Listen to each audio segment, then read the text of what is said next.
Ассалаумағалейкум достар, сіздермен бірге Сәкен және Қазақ дос кланы. Қалдарыңыз қалай достар, жағдайларыңыз жақсы ма?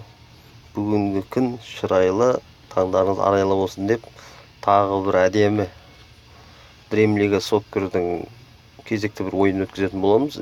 Яғни жаңағы айтып өткендей Лондонның Челси командасымен ойнаймыз. Өте мықты команда, Эден Азардың командасына қарсы. Бұл команда әлемдегі ең мықты командалардың бірі болып саналады қазіргі таңда. Бұрында бұл командада Дрогба дегендер ойнаған болатын. Көріп тұрсыздар, негізгі схеманы. Сол кезде нағыз мықты бабында, қазіргі жақсы, мықты, өте мықты. Сол себепті осы ойында көретін боламыз. Мен өткен ойында Рональдо травма алған болатын, соны 140 ақшаға емдеп аламын. Ал одан соң ойын бастайтын боламыз. Лондондық Челси командаға қарсы, аристократтарға қарсы. Ал кет Кантенің жаттықтырудың формаларды қарап өтейік. Көк формасы домадағысы жақсы екен. Ал сәттілік 7 ойыннан бері 7 жеңіс, ешқандай жеңілмеді. Жаңа сериялық победамызды жалғастырудамыз. Өте әдемі атакалардың бірі деп айтуға болады. Ал кеттік, сонымен ойын басталды. Кішкене үзіліс болып қалды менде. Ал Кросс, Ковачич, Канте дейді. Челси жаман мықты команда, 2-ші тур чемпиондар лигасы сияқты бұл негізі аяқ. Марсел Салахтың ортадан берген соққыларын бір ұзақта өте қисық деуілді. Топта Мұхаммед Салах, бір жанкүйеріміз айтқан болатын, Салахты алды. Мен сол ойында лажы көбірек сөз жоқ. Салах дегенде жететін сияқты осы турдағы ең әдемі соққылар бір, қандай мүмкіндігі. Осы голды қалай саламады Мұхаммед Салах. Куртуаның қателігін пайдалану керек еді Мұхаммед Салах.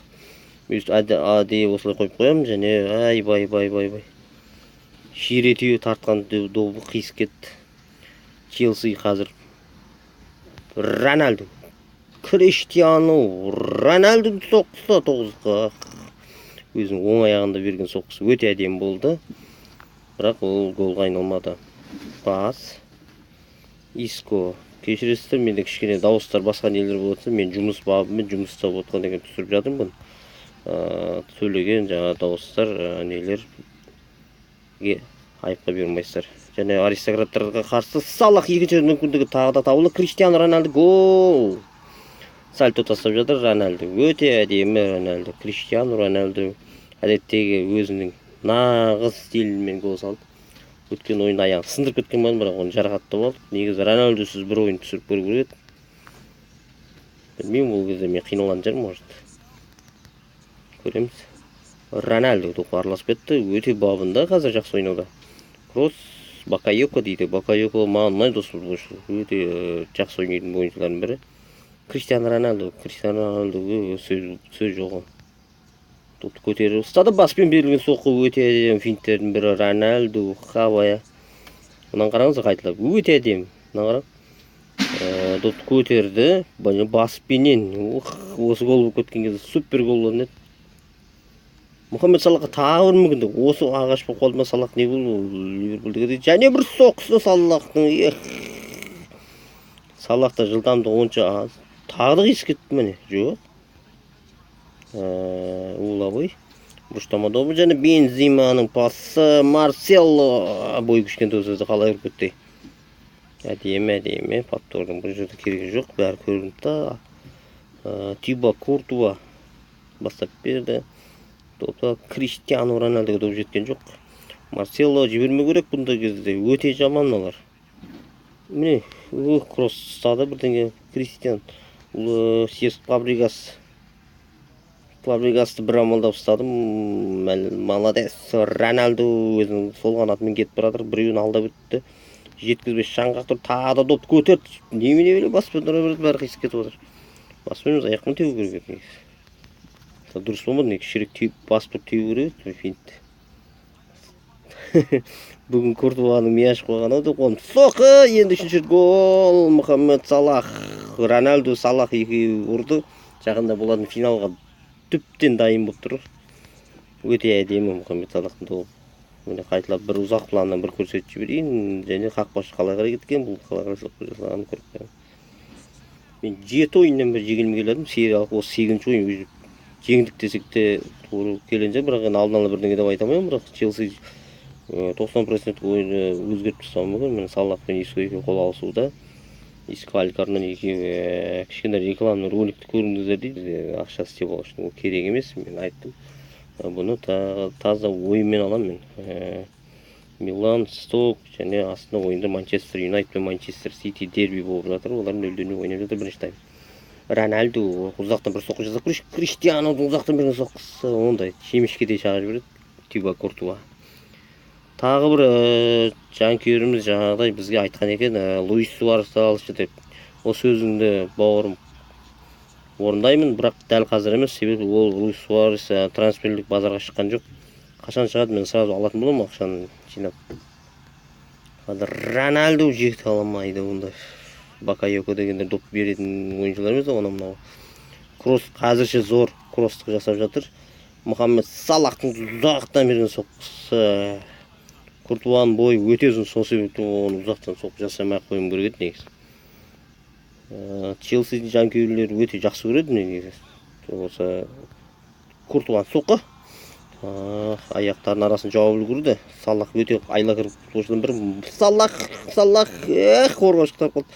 Матео Кабайчич топқа жете алмады. Рафаэль Варан, Мұхаммед Салах өте көп шабуыл жасалып отыр, бірақ нәтиже жоқ.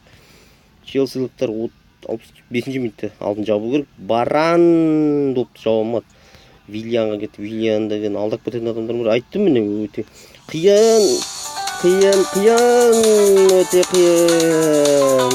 Біреу звондап жатыр маған. Өте қиын. Тағы да видеоны белінен тепті, негізі өшіп тастауым керек, неге қойып. Бірақ білмеймін, осындай кезде көп звондап шығып кетеді. Өте көп шабуыл жасап кетті. Қорғау керек, қайда кетіп қалың, Иско Кейлер Навас, молодец. 7 ойыннан бір жеңіске осы футболшының үлесі өте көп. Неге екенін білмеймін, осы Реалдың несі президенті Флорентино Перес Бензима жете алмады. Бензима Мұхаммед Салах соққы 9-қа. Кішкене кіру керек. Ойын бітуге бар жоғы 8 минут уақыт қалды. Рамос Кристиансен дейді, өте жойқын. Жабыр Виллиан жауыр Марсело соққы гол. 2-1 күбі ойында өте қиын жағдайды алып кеттік біз. 2-1 қайталап көріп жіберейік. Міне өте Кристиансен ортадан Марсело шалғанда да тоқталды алмаған, бірақ біздің Кейлер Навастың сол жағын дәлдеп кеткен екен.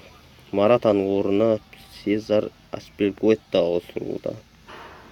Және бас Челсилықтар не істей алады деген. Қателік бізде осы Аспиликуэта деген өте қатты ойнап отыр. Капитаным сұқтап бермесе ойын бітуге бар 2-1 өте қиналып ойнап жатырмыз. Ал енді Криштианоның барлық мүмкіндік қолында, соққы гол. 3-1 айламды асырып кеттім шынын айтқанда. Өте әдемі, Рональду өзінің деген жылдамдығына жетті және ол әдемі бір еменен соққы жасап кетті. Есеп 3-1 болды. Енді Челси командасы 3 минут қосып берген бәрі маған саламайды, себебі мен защитаға жатып аламын.